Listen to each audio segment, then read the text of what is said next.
Hello everyone. So आज आपण lesson number 7 second पार्टकडे वळत आहोत.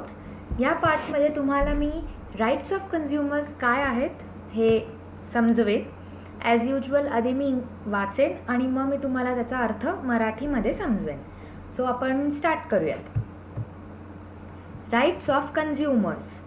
On 15th March 1962, the then President of United States, J.F. Kennedy, declared certain rights of consumer.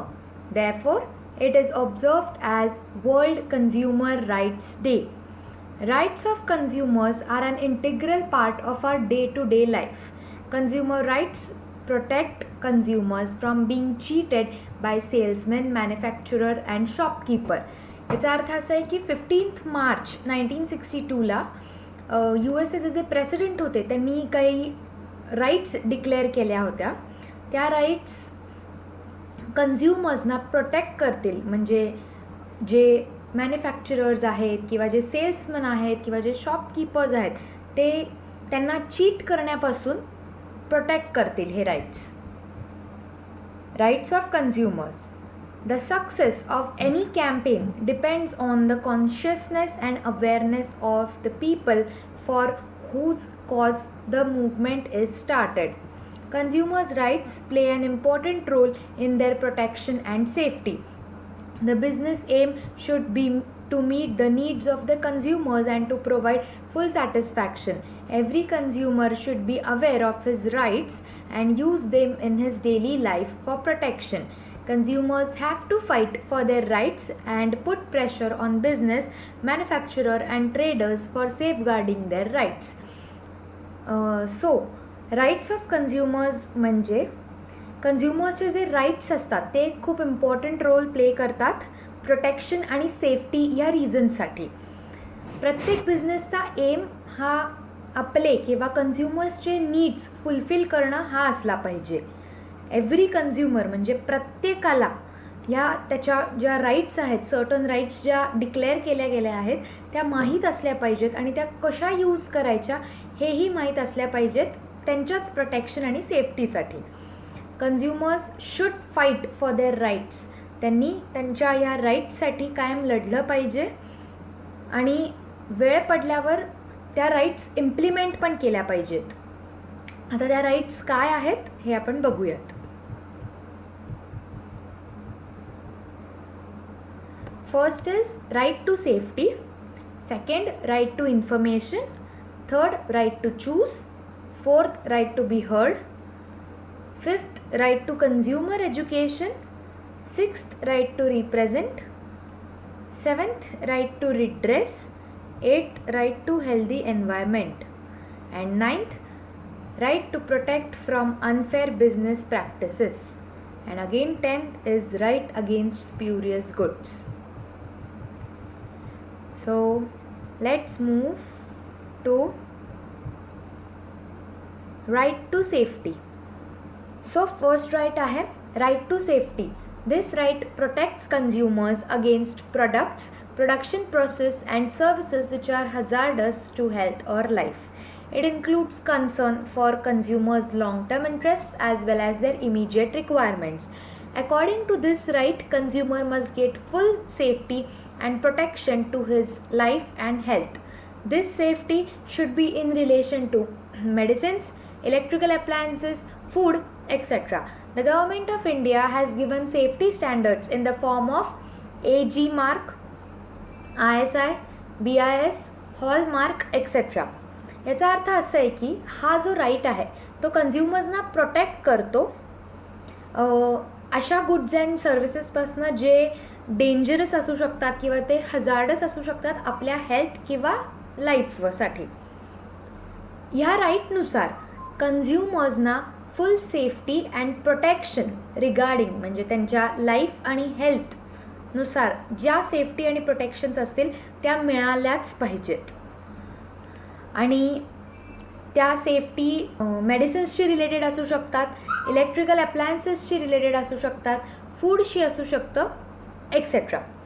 Government of इंडियानी काही safety standards पण दिलेत. ते ISI आहे, BIS आहे, हॉलमार्क आहे, एक्सेट्रा.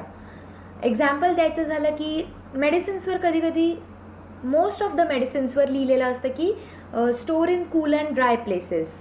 मग टॉईजवर पण लिहिलेलं असतं की +3 इयर्स किंवा अबाव 5 इयर्स, म्हणजे 3 वर्षाच्या किंवा जास्त ज्यांचं वय जास्त असेल त्या मुलांसाठी हा एक पर्टिक्युलर टॉय योग्य आहे. असे काही काही सेफ्टी स्टँडर्ड्स असतात. नेक्स्ट आहे second, which is right to information. According to this right, consumers should be provided with adequate information about all aspects of goods and services like price, name of manufacturer, contents used, batch number if any, date of manufacture and expiry date, user manual and safety instruction, etc. This right also enables consumer to select right product or service. It is applicable to food products, medicines, spare parts or any other consumer products and services. Right to information म्हणजे प्रत्येक कन्झ्युमरला एखाद्या good किंवा सर्विसबद्दल proper information ही मिळालीच पाहिजे. त्याला ती information जाणून घ्यायचा पूर्ण हक्क असतो. जसं की प्राइस ऑफ द प्रोडक्ट, मग name of the manufacturer, contents used और इन्ग्रेडियंट्स यूज्ड काय काय आहे. एखाद वेळेस जर तो फूड प्रोडक्ट असेल तर त्या फूड प्रोडक्टमध्ये काय काय इन्ग्रेडियंट्स आहेत त्याची इन्फॉर्मेशन.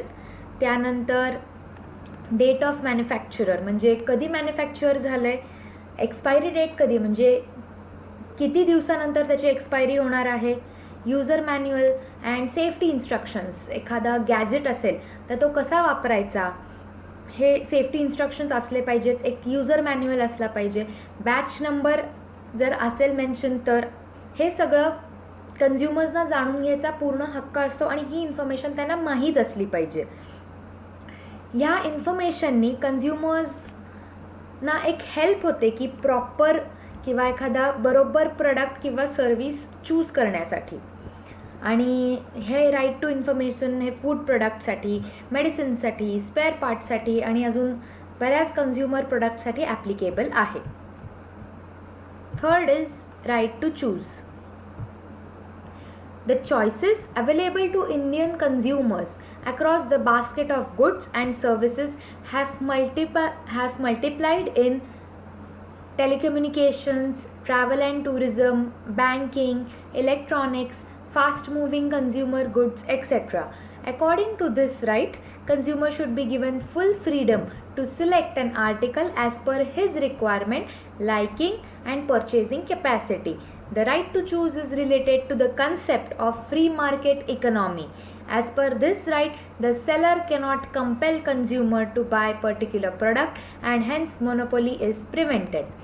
आता राईट टू चूज म्हणजे काय? एव्हरी कन्झ्युमर किंवा प्रत्येक माणसाला त्याला जो प्रोडक्ट हवा आहे तो चूज करण्याचा पूर्ण अधिकार असतो. म्हणजे एखादा आता आपण एक्झाम्पल घ्यायचं झालं तर बिस्किटांचं एक्झाम्पल घेऊ. बिस्किटांचे खूप व्हरायटी ऑफ ब्रँड्स आहेत. सो त्या कन्झ्युमरला कोणताही त्याला जसा हवा तसा ब्रँड, त्याला ज्या ब्रँडचं बिस्किट आवडतो ते बिस्किट आणि त्याची जी पर्चेसिंग कॅपॅसिटी आहे हे सगळं लक्षात घेऊन त्याला ते बिस्किट चूज करण्याची पूर्ण राईट आहे.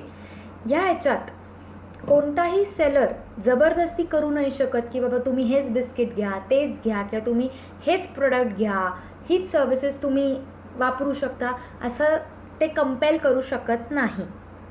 कन्झ्युमर्सना चूज करायचा पूर्ण हक्क आहे. आणि हा right to choose is related to the concept म्हणजे फ्री मार्केट इकॉनॉमी या कन्सेप्टशी रिलेटेड आहे. सो हे मी इथं अंडरलाईन करते आहे. हे तुम्हाला फिल इन द ब्लँक्सला विचारलं जाऊ शकतं की the right to choose is related to the concept of dash. मग तुमचा एक्सपेक्टेड आन्सर आहे फ्री मार्केट इकॉनॉमी. ओके. ह्या राईट टू चूजमुळे मोनोपोली थांबली आहे किंवा प्रिव्हेंट केली गेली आहे. सो फोर्थ पॉईंट आहे right to be heard. Every business organization should listen and solve the complaints of the consumers. According to this right, consumers have opportunity to voice their complaint to the consumer forum. Consumers also give suggestions to manufacturer or trader on certain matters such as quality, quantity, price, packaging, etc. Nowadays, consumers can file online complaints through portal or mobile applications. आता right to be heard म्हणजे कोणतंही business organisation असो, त्यांनी कन्झ्युमर्सच्या complaints ह्या ऐकून घेतल्या पाहिजेत आणि त्या सॉल्व्ह देखील केल्या पाहिजेत. म्हणजे एखादा प्रोडक्ट असेल, आपण मागे जसं मी घेतलं बिस्किट असेल, सो ते पार्ले कंपनीचं ते पार्लेजी बिस्किट असेल. सो एखाद्या कन्झ्युमरने ते बिस्किट परचेस केलं आणि त्याला डिफेक्टिव्ह माल आला असेल किंवा काही त्याला सॅटिस्फॅक्टरी नसेल वाटलं, तर त्याला त्याची जी काही कंप्लेंट असेल ती फाईल करायची त्याला हक्क आहे आणि त्या पार्ले ह्या कंपनीने त्यांच्या कंप्लेंट्स ऐकून घेऊन त्या सॉल्व्ह पण केल्या गेल्या पाहिजेत. कन्झ्युमर्सचा राईट आहे की ते कोणत्याही प्रोडक्ट संबंधी कंप्लेंट फाईल करू शकतात. आणि according to this right, consumers म्हणजे त्यांना जर एखादी कंप्लेंट करायची असेल किंवा त्यांना काही प्रॉब्लेम असेल तर ते कन्झ्युमर फोरम थ्रू ह्या कंप्लेंट्स करू शकतात. कन्झ्युमर्स किंवा आपण माणसं, आपल्याला राईट असतो किंवा आपल्याला तो हक्क असतो की आपण काही सजेशन्स देऊ शकतो किंवा काही ॲडवाईस मॅन्युफॅक्चरर किंवा ट्रेडरला देऊ शकतो रिलेटेड सच ॲज क्वांटिटी झाली, क्वालिटी झाली, प्राईस झाली किंवा पॅकेजिंग झालं, याच्याशी आपण त्यांना सजेशन्स देऊ शकतो. जसं की पॅकिंग नीट नव्हतं सो तुम्ही ते इम्प्रूव्ह करा, क्वांटिटी कमी होती सो तुम्ही ती इम्प्रूव्ह करा, असे तुम्ही कंप्लेंट्स किंवा असे सजेशन्स, जास्त करून असे सजेशन्स देऊ शकता जर तुम्हाला तसा काही प्रॉब्लेम असेल तर. आताच्या काळात कन्झ्युमर्स त्यांच्या ज्या कंप्लेंट्स असतील त्या ऑनलाईन फाईल करू शकतात थ्रू पोर्टल और मोबाईल ॲप्लिकेशन्स. सो नाव फिफ्थ राईट आहे right to consumer education. Every consumer has the right to know about the consumer rights and solutions to their problems. This right creates consumer awareness. An aware consumer can make rational choice of goods and services and protect his rights and interests from the exploitation of businessmen. Thus, consumer education becomes a priority concern. It is necessary to give education and training regarding prevailing acts and legal processes.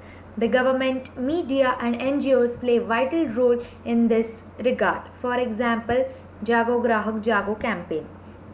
ह्याचा अर्थ असा आहे की कन्झ्युमर्सना right असते की त्यांचा हक्क आहे की त्यांना ह्या कन्झ्युमर राईट्सविषयी काय काय राईट्स आहेत ह्या जाणून घ्यायची आणि त्यांच्या प्रॉब्लेम्सचं कसं सोल्युशन शोधता येईल ह्या कन्झ्युमर राईट्स थ्रू हे जाणून घ्यायचा त्यांना पूर्ण अधिकार आहे. ह्या राईट्स कन्झ्युमर अवेअरनेस क्रिएट करतात. म्हणजे काय की लोक किंवा कन्झ्युमर्स ते अवेअर होतात की कोणते गुड्स अँड सर्व्हिसेस परचेस केले पाहिजेत, कोणते सर्व्हिसेस नाही केले पाहिजेत किंवा ज्या मार्केट माल प्रॅक्टिसेस आहेत, अनफेअर ट्रेड प्रॅक्टिसेस आहेत, ह्यापासून ते वाचू शकतात आणि एक प्रॉपर त्यांना पर्टिक्युलर प्रोडक्टबद्दल प्रॉपर इन्फॉर्मेशन मिळते. म्हणजे सेलर्स किंवा मॅन्युफॅक्चरर्स त्यांना फसवू नाही शकत, असंच कोणतंही डिफेक्टिव्ह प्रोडक्ट सेल नाही करू शकत. म्हणूनच consumer education becomes a priority. या कारणांमुळेच एक्सप्लॉयटेशनमुळे या सगळ्या कन्झ्युमर्स अनअवेअर असल्यामुळे कन्झ्युमर एज्युकेशन हा एक इम्पॉर्टंट किंवा एक प्रायोरिटी झालेला आहे. इट इज नेसेसरी म्हणजे प्रत्येक कन्झ्युमरला एक प्रॉपर एज्युकेशन आणि ट्रेनिंग रिगार्डिंग प्रिव्हेलिंग ॲक्ट्स आणि काही लीगल प्रोसेसेस आहेत याबद्दल त्यांना प्रॉपर माहिती आणि एक ट्रेनिंग दिली पाहिजे. गव्हर्मेंट, मीडिया आणि NGOs यासाठी खूप मदत करतात. म्हणजे ते असे अवेअरनेस स्प्रेड करतात. फॉर एक्झाम्पल जागो ग्राहक जागो कॅम्पेन. 6th पॉईंट आहे right to represent. The act provides an opportunity to individuals and consumer groups to represent consumers' interest before consumer forum. The act allows the consumer to be represented by a person who is not a professional advocate. This provision is in recognition of consumers' right to represent. This act म्हणजे हा act किंवा ही right एक opportunity create करते individuals किंवा consumers ग्रुपसाठी की ते त्यांचे काही सजेशन्स किंवा त्यांच्या काही कंप्लेंट्स कन्झ्युमर फोरमसमोर मांडू शकतील. मग त्यासाठी तो कन्झ्युमर किंवा ती व्यक्ती किंवा तो कन्झ्युमर ग्रुप एक प्रोफेशनल ॲडव्होकेट त्यांचा नसेल किंवा ती स्वतः व्यक्ती प्रोफेशनल ॲडव्होकेट नसली तरीही चालतं. त्याला हक्क आहे की तो ॲज अ एक represent consumer right in the recognition consumer राईटच्या या रेकग्निशननुसार स्वतःला रिप्रेझेंट करू शकतो आणि त्याच्या काही ज्या कंप्लेंट्स असतील तो त्या कन्झ्युमर फोरमसमोर मांडू शकतो. 7th राईट आहे right to redress. Along with the right to represent, right of redressal is also given. Only filing of complaint is not enough to give justice to consumers. So this right implies fair settlement of claims. This right enables the consumer to demand repair or replacement or compensation for defective products and for poor services. According to Consumer Protection Act, 3-tier quasi-judicial consumer dispute redressal machinery is established for settlement of claims such as District Commission at district level, State Commission at state level and National Commission at national level. Consumers are protected from business malpractices. Right to redress म्हणजे फक्त complaint file करणं पुरेसं नसतं, कन्झ्युमर्सना justice पण मिळालं पाहिजे. So हा right त्यांना जस्टिस कसा मिळेल ह्याच्याकडे लक्ष देतो आणि हा फेअर सेटलमेंट ऑफ क्लेम्स कसे होतील हे बघतो. Settlement in the form of रिप्लेसमेंटमध्ये होऊ शकतो किंवा कंपन्सेशन किंवा डिमांड रिपेअरमध्ये. जर प्रोडक्ट्स डिफेक्टिव्ह असतील किंवा जर एखादी पुअर सर्व्हिस दिली असेल तर मग इदर कंपन्सेशन और रिप्लेसमेंट थ्रू आपल्याला जस्टिस मिळू शकतो. ह्या कंप्लेंट्स जेव्हा आपण फाईल करतो तेव्हा त्या 3 लेवल्सवर सॉर्ट केल्या जातात. फर्स्ट आहे डिस्ट्रिक्ट कमिशन जे डिस्ट्रिक्ट लेवलवर असतं, सेकंड स्टेट कमिशन जे स्टेट लेवलवर असतं आणि नॅशनल कमिशन जे नॅशनल लेवलवर असतं. आणि ह्या राईटमुळे कन्झ्युमर्स किंवा आपण लोक ह्या बिझनेस मॅल प्रॅक्टिसेसपासून प्रोटेक्ट किंवा वाचतो किंवा प्रोटेक्ट केलं जातो. ही राईट जर आपण बरोबर वापरली किंवा यूज केली तर आपल्याला कोणी चीट करू शकणार नाही. कोणताही सेलर किंवा मॅन्युफॅक्चरर आपल्याला चीट करू शकणार नाही किंवा त्यांचे मॅल प्रॅक्टिसेस आपल्यावर इम्प्लाय करू शकणार नाहीत. 8th राईट आहे right to healthy environment. All consumers have a right to healthy and clean environment. According to this right, consumer can demand actions against the pollution causing business organizations. All consumers have the right to healthy and clean environment in present and future. याचा अर्थ असा आहे की प्रत्येकाला आपल्याला healthy आणि clean एन्व्हायरमेंटमध्ये राहायचा अधिकार आहे. जर काही बिझनेस ऑर्गनायझेशन्स पोल्युशन्स क्रिएट करत असतील तर आपण त्यांच्या अगेन्स्ट कंप्लेंट फाईल करू शकतो आणि त्यांच्यावर तसे ॲक्शन्स घेतले जाऊ शकतात बिकॉज ते एन्व्हायरमेंटला हार्म करतायत. म्हणून आपण कंप्लेंट अशी फाईल करू शकतो ज्यांनी त्यांच्यावर स्ट्रिक्ट ॲक्शन्स घेण्यात येऊ शकतात. बिकॉज शेवटी आपल्याला पण एका क्लीन हेल्दी अँड फ्रेश एन्व्हायरमेंटमध्ये राहायचा समान अधिकार आहे. ओके, नाव 9th पॉईंट आहे right to protect from unfair business practices. बघू हा काय राईट आहे.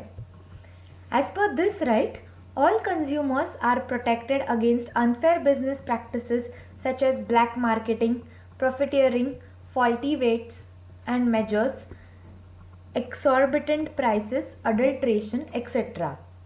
ही राईट आपल्याला बऱ्याच बिझनेस मॅलप्रॅक्टिसेसपासनं प्रोटेक्ट करते, जसे की ब्लॅक मार्केटिंग, प्रॉफिटिअरिंग म्हणजे जास्त एखाद्या गुडची किंवा एखाद्या सर्विसची किंमत जास्त लावायची आणि जेणेकरून त्या बिझनेस ऑर्गनायझेशनला खूप जास्त प्रॉफिट मिळेल. फॉल्टी वेट्स अँड मेजर्स म्हणजे चुकीच्या वेट्स आणि मेजर्स करून लोकांना माल विकणे. ॲक्च्युली त्यांना दाखवताना असं दाखवायचं की बरोबर तुम्हाला वेटनुसार तुम्हाला तुमचे गुड्स दिलेले आहेत, बट ॲक्च्युली ते त्या एक्सपेक्टेड वेटनुसार पेक्षा कमी असतात. एक्झॉर्बिटंट प्राइसेस, ॲडल्ट्रेशन एक्सेट्रा ह्या काही अनफेअर प्रॅक्टिसेस आहेत जे बिझनेसमॅन किंवा मॅन्युफॅक्चरर्स किंवा सेलर्स किंवा ट्रेडर्स हे कॅरी आउट करतात. त्यातून आपल्याला वाचवण्यासाठी किंवा प्रोटेक्ट करण्यासाठी हा राईट फॉर्म केला गेला आहे. 10th राईट आहे right against spurious goods. This right is against marketing of goods which are hazardous to health, spurious and pose a danger to life itself. म्हणजे हा राईट असा आहे की जो आपल्याला हजार्डस गुड्सपासनं प्रोटेक्ट करतो. म्हणजे जे असे काही गुड्स अँड सर्व्हिसेस जे आपल्या हेल्थ किंवा आपल्या लाईफसाठी डेंजरस आहेत किंवा हजार्डस आहेत, त्यांनी आपल्या लाईफवर संकट येऊ शकतं किंवा थ्रेट येऊ शकतं, अशा गुड्सपासनं ही राईट पर्टिक्युलर राईट आपल्याला प्रोटेक्ट करते. सो आत्ता आपण 10 राईट्स काय होते कन्झ्युमरचे हे शिकलो. एकदा जस्ट आपण रिवाईज करूयात. फर्स्ट राईट आहे right to safety, second right to information, third right to choose, fourth right to be heard, fifth right to consumer education, sixth right to represent, seventh right to redress, eighth right to healthy environment, ninth right to protect from unfair business practices and 10th right against spurious goods. हे 10 rights होते आणि तुम्हाला हे answer in डिटेलला किंवा short नोट्सला विचारलं जाऊ शकतं. So जर तुम्हाला आन्सर इन डिटेल किंवा कोणत्याही हा जर प्रश्न आला what are the rights of consumers, तर फर्स्ट तुम्हाला आधी एक शॉर्ट इंट्रोडक्शन लिहिणं एक्सपेक्टेड आहे. ते इम्पॉर्टंट असतं, नाहीतर फुल मार्क्स मिळत नाहीत. सो आधी एक शॉर्ट इंट्रोडक्शन ते तुम्ही ह्या पॅरेग्राफमधनं समराईज करून लिहू शकता. त्यानंतर तुम्ही जे तुमचे 10 राईट्स आहेत ते लिहा. आधी नुसते एकाखाली एक सगळे 10 राईट्स लिहा आणि त्यानंतर ईच अँड एव्हरी राईट तुम्ही इन डिटेल एक्सप्लेन करू शकता. अशाने तुमचं आन्सर पण लेंदी होईल आणि ते ॲट्रॅक्टिव्ह आन्सर एक होतं. म्हणजे इवन जेव्हा पेपर चेकर जो असतो त्याला पण एक आयडिया येते की तुम्ही आधी इंट्रोडक्शन लिहिलेले आहेत, मग तुम्ही सगळे राईट्स मेन्शन केलेले आहेत आणि मग एक्सप्लेन केलेले आहेत. सो तुम्हाला त्या आन्सरसाठी फुल मार्क्स मिळण्याचे चान्सेस अजून वाढतात. आधी इंट्रोडक्शन, देन जॉट डाऊन करू शकता सगळे राईट्स आणि नंतर मग each and every right explain करायचा. सो हे 10 राईट्स होते जे आज मी तुम्हाला समजवले. माझ्या नेक्स्ट व्हिडिओमध्ये आपण रिस्पॉन्सिबिलिटीज ऑफ कन्झ्युमर्स काय आहेत हे समजून घेऊयात. आणि जर तुम्हाला काही डाऊट्स असतील तर प्लीज कमेंट सेक्शनमध्ये तिथं तुम्ही लिहून पाठवू शकता. मी नक्की ते तुमचे जे डाऊट्स असतील ते क्लिअर करेन. आणि जर माझा व्हिडिओ तुम्हाला आवडला असेल तर प्लीज लाईक करा, शेअर करा, सबस्क्राईब करा आणि इवन कमेंट करा. थँक्यू.